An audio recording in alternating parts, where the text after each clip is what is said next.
So over here you can see that I got some storyboard panels right here. So now if I were to do this, so if I were to select out a storyboard panel right here and click and drag this, you can see that the audio clip beneath it actually moves around with the panel right here. Similarly, I can go around, click and drag this right here, and you can see that the audio clips move around. If I were to go around and click and drag around the audio clips, however, you can see that this remains unaffected. The panels remain unaffected.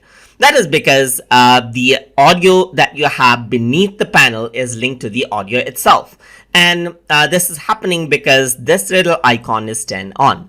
If I were to go around and click on this, now what happens is that the audio is not associated with time with the panels right here. So if I were to move the panels now, you can see that the timing of the audio remains unaffected. But if I were to click on this again right here, now it gets linked out again. So if I were to go around right here, move this, you can see that the audio actually moves around with the panel right here, as you can see.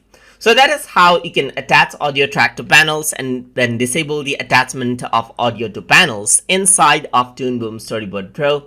So I hope you guys learned something as always. And as always, please like, comment, share, and subscribe.